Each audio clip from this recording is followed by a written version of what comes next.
La sombra del caudillo, de Martín Luis Guzmán. Una figura relevante de las letras mexicanas del siglo XX es el narrador chihuahuense Martín Luis Guzmán. Escritor, periodista, revolucionario y editor, un hombre prolífico que entregó a la narrativa mexicana una de las grandes novelas del siglo pasado. La sombra del caudillo es el principal legado literario de Martín Luis Guzmán. Junto con El águila y la serpiente y Memorias de Pancho Villa, ambos libros iniciados en 1928, forman parte de una trilogía que nos da un vastísimo panorama del México revolucionario y posrevolucionario.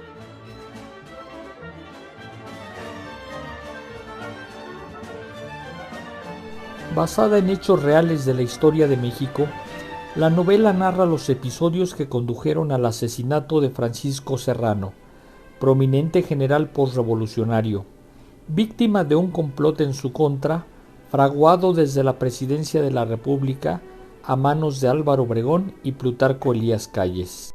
La novela vio luz pública en 1929. Periodo histórico donde se formó el nuevo Estado mexicano postrevolucionario, marcado por luchas intrínsecas al seno de la clase política y que a la postre daría origen a la creación del Partido Nacional Revolucionario, raíz del actual Partido Revolucionario Institucional. Esta obra fue censurada tanto en México como en el extranjero, pues el libro se editó en España y rápidamente se impidió la distribución en aquel país. La novela también fue llevada al arte cinematográfico en una película que es una auténtica joya, protagonizada por Tito Junco, Carlos López Moctezuma e Ignacio López Tarso, dirigida magistralmente por Julio Bracho. Este filme fue enlatado y estuvo prohibida su distribución durante muchas décadas, hasta que se permitió la exhibición en el año de 1990. La sombra del caudillo resultó un desafío para la clase política de gran parte del siglo XX, pues veían en ella un auténtico retrato de la ambición por el poder y la verdadera historia, no la oficial, de las figuras señeras del priismo contemporáneo. El temor a la divulgación de la novela y a la exhibición de esta película radicaba esencialmente en poner un reflector en los oscuros pasillos donde se orquestaban los liderazgos del régimen, lo cual mostraba a la opinión pública que las designaciones de los candidatos a la presidencia de la República eran por voluntad de un solo hombre, en aquel momento del general Álvaro Obregón, y cuyo ejemplo se extendió hasta los 90 del siglo pasado, y que tuvo como muestra cúspide el asesinato del candidato presidencial Luis Donaldo Colosio en la campaña de 1994. Temor bien fundado, pues la novela revela esos rincones de la política donde los candidatos priistas eran elegidos por la voluntad del presidente o caudillo del momento, pero nunca por la voluntad soberana de un pueblo sometido y manipulado por las confederaciones patronales, las centrales obreras y campesinas, controladas desde la más alta esfera del poder político dominante de aquellos años. Sin embargo, la novela es mucho más que un relato desde dentro del poder político.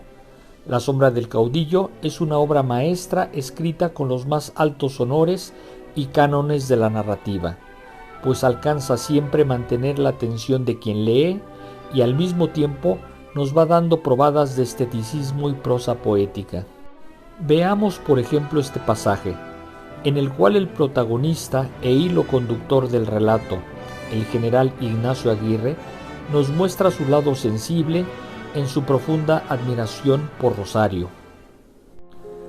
Para simular esa tarde lejanías de espíritu, su gran recurso fue el espectáculo de las montañas. La enorme mole del Ajusco se alzaba frente a ella, en el fondo del valle, a grande altura por sobre los arbolados y caseríos distantes. Estaba el Ajusco coronado de nubarrones tempestuosos, y envuelto en sombras violáceas, en sombras hoscas que desde allá tenían de noche, con tono irreal, la región clara donde Rosario y Aguirre se encontraban.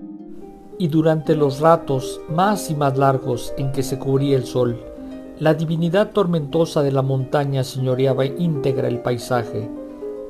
Se deslustraba el cielo, se entenebrecía en el fondo del valle su cerco y las nubes, poco antes de blancura de nieve, iban apagándose en opacidades sombrías. La vida de Martín Luis Guzmán fue apasionante. No solo construyó esta gran trilogía que la constituye El águila y la serpiente, Memorias de Pancho Villa y La sombra del caudillo, sino que fue un gran promotor cultural. Él fundó la Compañía General de Ediciones, una empresa editorial que difundió los mejores clásicos de la literatura universal para los jóvenes en México. Perseguido político, diplomático, construyó realmente una nueva manera de narrar los hechos y los episodios más importantes de la historia de México.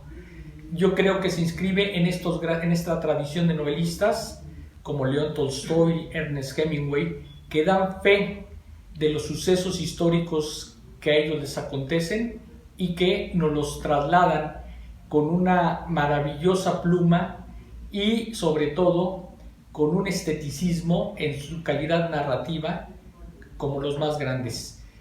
Martín Luis Guzmán lo podemos inscribir también en este grupo de autores importantísimos como Mariano Azuela, como Carlos Fuentes y por supuesto como Fernando del Paso. Son grandes narradores junto con Juan Rulfo, obviamente, que le dieron a México una presencia universal a través de sus obras.